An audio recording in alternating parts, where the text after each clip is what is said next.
Along the eastern edge of the Mediterranean, in the centuries before 1200 BCE, the world was not a scattered patchwork of isolated kingdoms. It was a connected system, dense with trade, diplomacy, and rivalry, stretching from the palaces of Mycenaean Greece to the citadels of Anatolia, from the merchant ports of the Levant to the river-fed power of Egypt and the rising militarized states of Mesopotamia. For a long time, modern imagination treated the Late Bronze Age as a prelude, a stage set waiting for the real history of classical Greece, biblical Israel, and imperial Assyria. But the Late Bronze Age was already a globalized arena by the standards of its time, and its sudden unraveling, what historians call the Bronze Age collapse, remains one of the most consequential breakdowns in ancient history. To understand why the collapse was so devastating, it helps to begin with what worked before it failed. Bronze Age power ran on a few key ingredients: bronze itself, which required copper and tin, agricultural surplus collected by elites, and long-distance exchange that turned rare materials into political authority. Copper could be mined in places like Cyprus, so central to the metal trade that its very name is linked to copper in Latin, cuprum. Tin was rarer and often traveled astonishing distances, likely arriving from regions as far as Central Asia, Anatolia, or perhaps Western Europe, depending on the route and period. The point is not only that bronze depended on trade, but that states depended on bronze, on weapons for armies, tools for production, and prestige goods that signaled status at court. Across this network, great kingdoms recognized one another as peers. In the 14th century BCE, a set of diplomatic letters known as the Amarna correspondence, written largely in Akkadian, the international language of diplomacy, captures a world where rulers addressed each other as brother, exchanged gifts of gold, and negotiated marriages like treaties. Egypt's pharaohs corresponded with the kings of Babylonia, Assyria, Mitanni, and Hatti, the Hittite Empire. They argued about etiquette and reciprocity with the same intensity they devoted to border disputes. The letters are striking not only for their political detail, but for their tone, a mixture of grandeur and pettiness that feels almost modern. One king complains that the gold sent by Egypt is not as pure as promised. Another insists that a princess be treated with proper honor.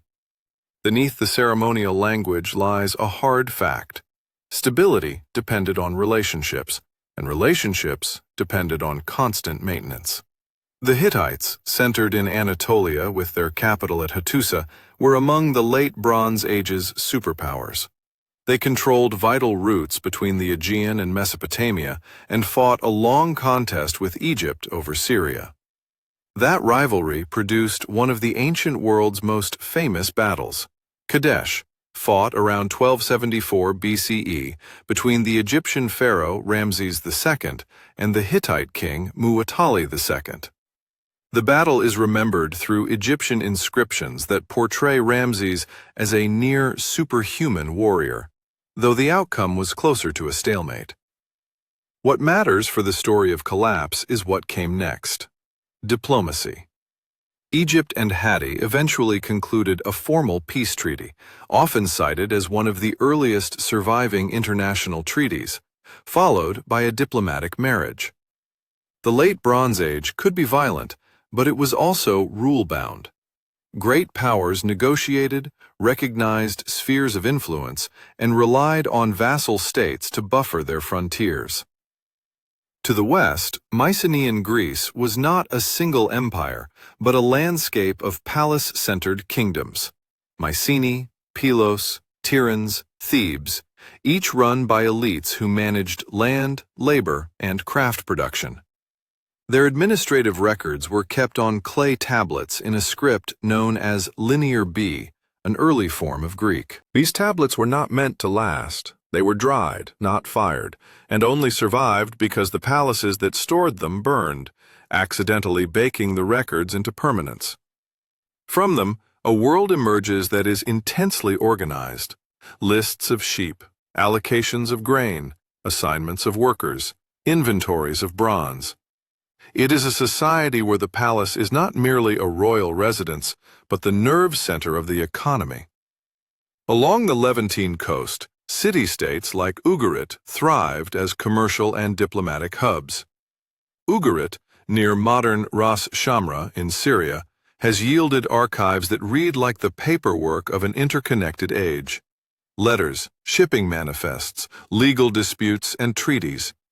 Ugarit's scribes wrote in multiple scripts and languages, Akkadian, Ugaritic, Hurrian, because their city sat at the crossroads of cultures and trade routes. When the system worked, goods moved.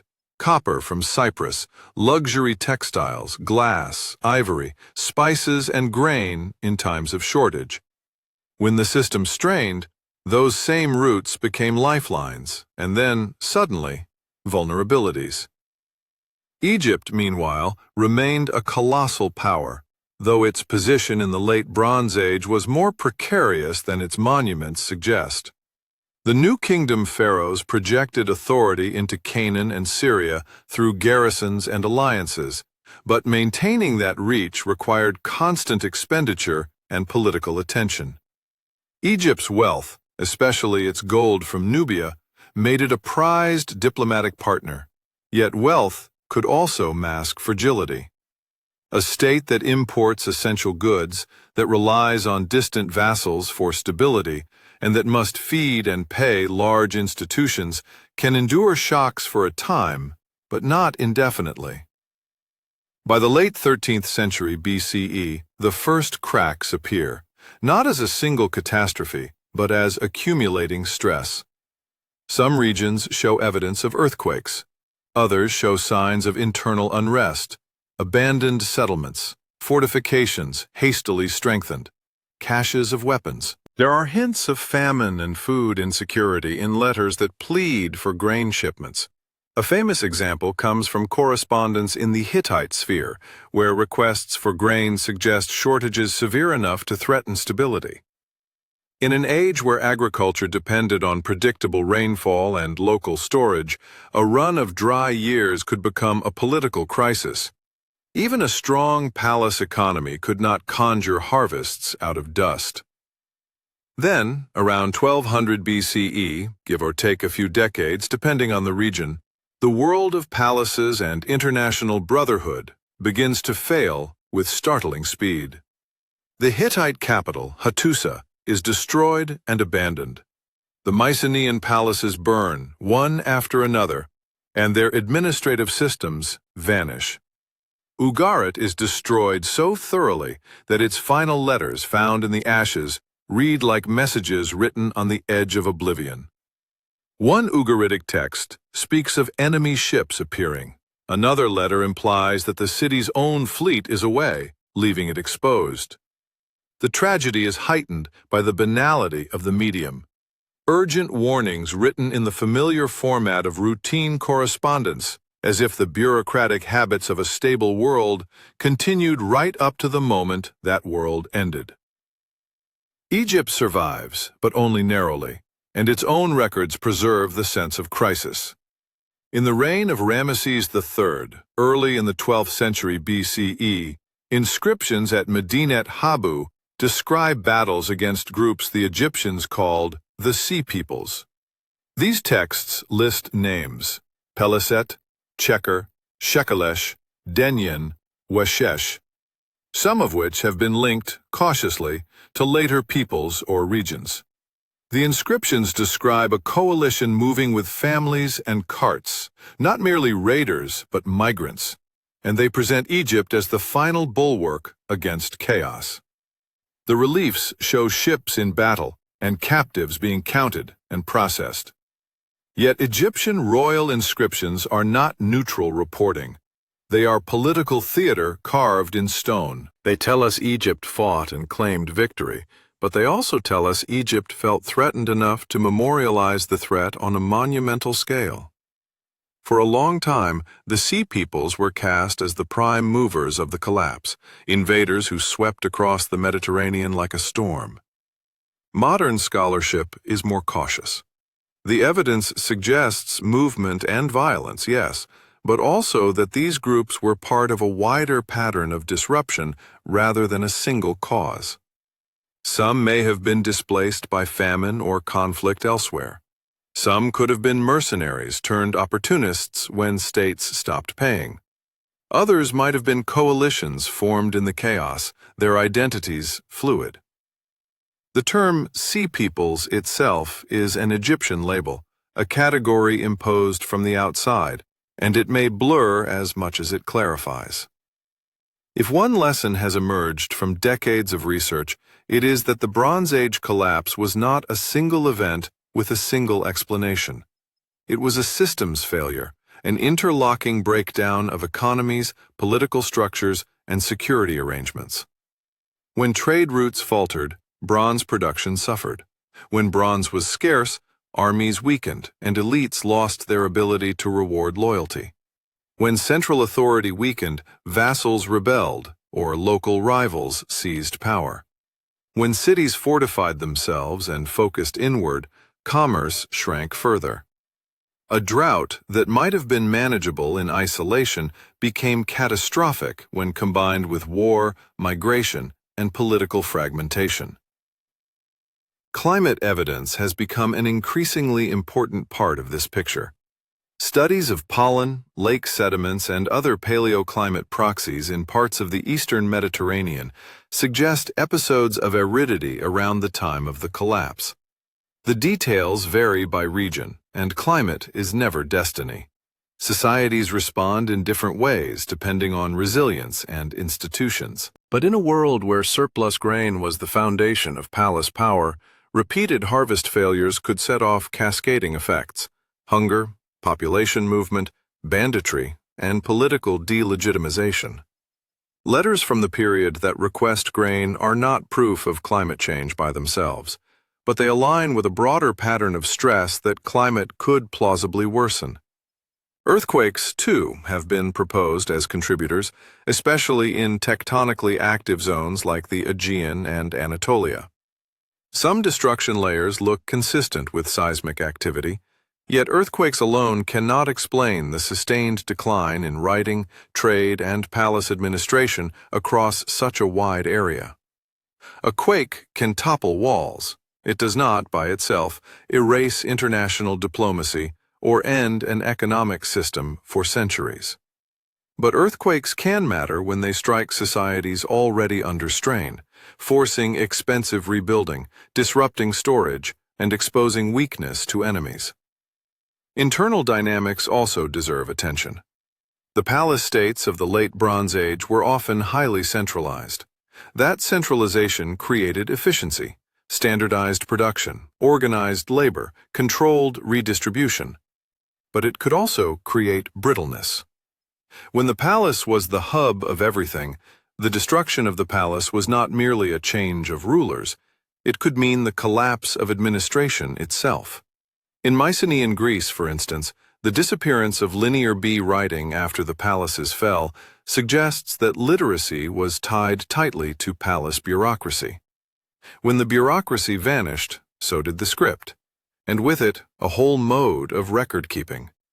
The same pattern appears elsewhere, a contraction of long-distance exchange, fewer monumental constructions, and a shift towards smaller, more localized communities. And yet, collapse can mislead if it implies total darkness or universal ruin. In some regions, life continued with adaptations. Egypt endured, though it lost much of its influence in the Levant and faced internal strains. Assyria, after a period of difficulty, would later reassert itself and eventually build an empire on a very different model. Along the Levantine coast, new configurations emerged, including the rise of Phoenician city-states, whose maritime networks would shape the first millennium BCE. In the southern Levant and highlands, new settlements appeared that some scholars connect to the early formation of Israelite identity, though the archaeology is complex and heavily debated. The end of one world created space for others. There is also a technological shift intertwined with the collapse: the gradual spread of iron. Iron was known earlier, but working it effectively and producing it at scale took time. Bronze had the advantage of established supply chains and skilled craftsmanship. When those supply chains broke, iron, more widely available in raw form though harder to process, became increasingly attractive. The Iron Age did not arrive overnight, and it was not simply a matter of better metal replacing worse. It was part of a broader reorganization of economies and warfare. But the timing is suggestive. As bronze networks faltered, societies experimented more with iron, and the balance of power slowly shifted toward those who mastered new methods. One of the most haunting aspects of the Bronze Age collapse is how it appears in the archaeological record. Burned layers, abandoned sites, emergency hoards, and sudden gaps in imported goods. A late Bronze Age shipwreck found off Uluburun, on the coast of Turkey, offers a snapshot of the world before it broke. Dated to the 14th century BCE, it carried copper ingots, tin, glass, ivory, precious metals, and luxury items from multiple regions, an entire floating catalog of interdependence. The ship did not sink because the system collapsed. It sank centuries earlier. But its cargo shows what was at stake: a maritime web that connected courts and craftsmen across thousands of miles. When that web frayed, it was not only kings who suffered. It was everyone whose livelihood depended on the flow of goods: sailors, metal workers, farmers supplying palace storehouses, scribes whose skills had value only in an administrative world. The Bronze Age collapse also left a cultural echo that can be difficult to hear but is impossible to ignore once noticed. In Greece, the centuries after the palace destructions are often called the Greek Dark Age, though the term is increasingly questioned because it implies a value judgment rather than a description of limited evidence. Writing disappears for a time, and material culture changes. Yet out of this period eventually emerge the oral traditions that would be written down as the Homeric epics. The Iliad and the Odyssey are not straightforward records of the late Bronze Age, but they preserve memories, transformed, poetic, and layered, of a world of great halls, warrior elites, and distant voyages. The collapse, in that sense, is not only an archaeological phenomenon. It is part of the long process by which history becomes legend. Modern relevance lies not in simplistic parallels, history never repeats with the same cast, but in the anatomy of complex systems. The late Bronze Age Eastern Mediterranean was resilient in some ways. It had diplomacy, trade, and wealth. But it was also interdependent, and interdependence can transmit shocks.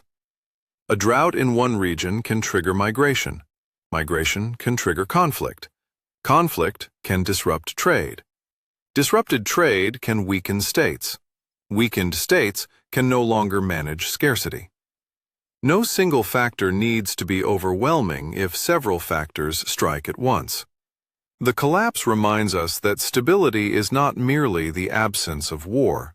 It is the presence of functioning institutions, flexible economies, and social trust strong enough to endure stress. And perhaps the most sobering detail is that many people living through the final decades of the late Bronze Age may not have understood the scale of what was happening. A scribe in Ugarit, writing a letter about enemy ships, could not know that his city's destruction would coincide with the fall of Hattusa, the burning of Mycenaean palaces, and the contraction of trade across the Mediterranean. A Hittite official requesting grain might have believed the shortage would pass, that diplomacy would hold, that the old rules would reassert themselves.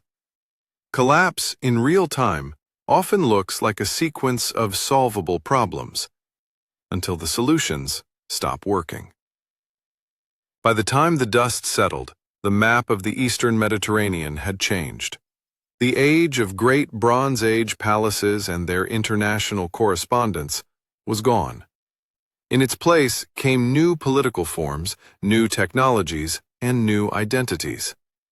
The collapse did not erase civilization, but it ended a particular kind of civilization.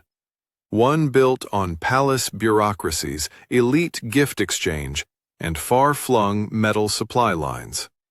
The world that followed would eventually produce the classical cities of Greece, the imperial expansions of Assyria, and the maritime ventures of Phoenicia, developments that shaped the history we more readily recognize. The Bronze Age collapse endures as a question because it resists a single villain and refuses a tidy ending. It is a story of complexity, of power that depended on connection, and of connection that carried risk. It is also a story of human adaptability, because even after palaces burned and trade routes fell silent, people reorganized, rebuilt, and reimagined their societies. The collapse was not the end of history.